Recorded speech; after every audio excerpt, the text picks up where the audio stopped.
எத்தனை பேருக்கு president Obama தெரியும்? பிரசிடென்ட் எக்ஸ் பிரசிடென்ட் ஒபாமா எத்தனை பேர் கேள்விப்பட்டிருக்கிற? கை தூக்க.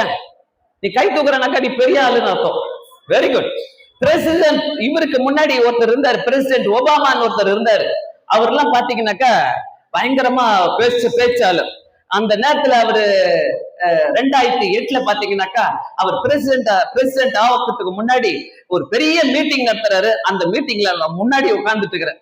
அமெரிக்கால முன்னாடி உட்கார்ந்துகிட்டு அவர் பேசுறத கேட்டுட்டு இருக்கிறேன். இங்க இருந்து அங்க அமெரிக்கால இருந்து போனை போட்டு எங்க ஹஸ்பண்ட் காட்டுறேன். இங்க பாரு அமெரிக்கால யாரு இருக்கிறா, இங்க பாரு ஒபாமா பேசிட்டு இருக்கிறாரு. அடுத்த நிமிஷம் கூப்பிடுறாங்க. அடுத்த நிமிஷம் இவ்வளவு பெரிய டாயஸ்ல இருந்து அவர் பேசுறாரு. நான் இங்க பாத்துட்டு இருக்கிறேன்.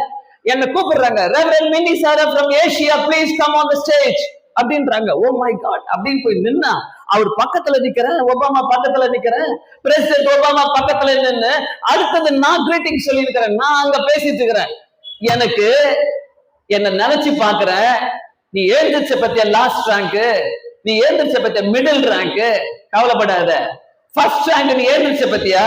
உனக்கு இருக்கிற கிஃப்ட நீ பயன்படுத்திக்கோ, உனக்கு இருக்கிற ஞானத்தை நீ பயன்படுத்திக்கோ, உனக்கு இருக்கிற தாளந்துகளை பயன்படுத்திக்கோ. நான் அங்க போய் நிக்கும் போது டிஎல்சி கார்னேஷன் ஸ்கூல் செங்கல்பட்டை நினைச்சு பார்த்தேன். நான் ஐயோ இங்க இருந்து வந்துட்டு இங்க ஒபாமா கூட நான் நின்றுட்டு இருக்கிறேன்.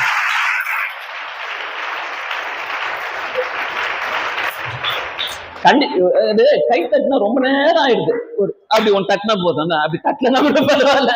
என்ன ஏன் நான் இதை சொல்றேன்னாக்கா, உன்னால முடியும் நினைச்சுனாக்கா உன்னால முடியும். சின்ன வயசுல இருந்து நிறைய பேர் சொல்லி வளர்ப்பாங்க. என்ன நீ வேஸ்ட் போ, நீ வேஸ்ட். நம்மள ஸ்போர்ட்ஸ் ஆளு என்ன பயங்கரமா நீ படிப்புல கலக்கிறனாக்கா நான் கிரவுண்ட்ல கலக்குவேன். என்ன பார்த்தால டெரர் பயந்துகிட்டு ஓடிடுவாங்க. அந்த மாதிரி ஓட்ட பந்தயத்திலையும் லாங் ஜம்ப் ஹை ஜம்ப் அப்படின்ட்டு சொல்லி இவ்வளவு சர்டிபிகேட்டை வாங்கி வச்சிருந்தேன். ஆனா என் வழியே கட்டர் மாத்தி போட்டு கடவுள் என்னை இப்படி கொண்டு வந்துட்டாரு. எனிவே அது இருக்கட்டும் ஒரு வழியில. ஆனா நான் எதுக்காக இதை பேசுறேனாக்கா, உன்னுடைய வாழ்க்கையில நீ யாரும் ஃபர்ஸ்ட் தெரிஞ்சுக்கோ. நீ யாரும் தெரிஞ்சுக்கிட்டு உன்னை மட்டும் நீ ரொம்ப லோவா எடை போட்டுறாத. நீ அப்படியே போதும் 10th சரி இவ்வளவு நேரம் கேள்வி கேட்டல 10th முடிச்சு எங்க அம்மா அப்பா என்ன கல்யாணம் பண்ணி கொடுத்துருவாங்கடி. எத்தனை பேருடி இங்க இருக்கிற மாப்பிள்ள பாத்துட்டாங்கடி. அடியே வேணாண்டி தயவு செய்து நல்லா தெரிஞ்சுக்கோ. எத்தனை பேர் கல்யாணம் பண்ண போற? 10th முடிச்சுட்டு கல்யாணம், +2 முடிச்சுட்டு கல்யாணம். கண்டிப்பா சொல்றேன் நீ ரிக்ரெட் பண்ணுவ. நல்ல கவனி.